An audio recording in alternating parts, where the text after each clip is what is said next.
తల్లిదండ్రులకి నిజంగా పిల్లల పైన చాలా ప్రేమ ఎక్కువ ఉంటుందండి. అట్లాగే తండ్రికి కూతురు పైన ప్రేమ ఇంకా ఎక్కువ ఉంటది.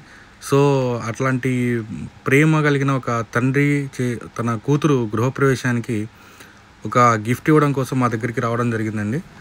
వాళ్ళ కొత్త ఇంటికి మనమైతే ఒక కొత్త సోఫాని మనమైతే తయారు చేయడం జరిగింది. సో, గృహప్రవేశానికి ముందుగా ఒకరోజు ముందే మనమైతే సోఫాని వాళ్ళకి డెలివరీ చేయడం జరిగిందండి.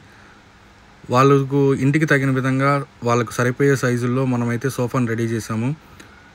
కలర్ అయితే చాలా బాగా కుదిరిందండి. సో, వాళ్ళకి నచ్చినట్టుగా మనం సోఫాని రెడీ చేసి ఇవ్వడం జరిగింది. కస్టమర్ అయితే చాలా హ్యాపీగా ఫీల్ అయ్యాడండి. వాళ్ళ పెద్ద అమ్మాయికి కూడా మన దగ్గరే సోఫా తీసుకున్నారు. అట్లాగే ఇప్పుడు వాళ్ళ చిన్నమ్మాయికి కూడా మన దగ్గరే సోఫా తీసుకున్నారు. కస్టమర్ అయితే చాలా హ్యాపీగా అన్నారండి. వచ్చిన వాళ్ళందరూ కూడా సోఫా చాలా బాగుంది, మీ అమ్మాయికి చాలా మంచి గిఫ్ట్ ఇచ్చామన్నారు. సో, మమ్మల్ని ఇలాగే సపోర్ట్ చేస్తూ ఉండండి. Thank you very much. నేను మీ Sharath. Thank you very much.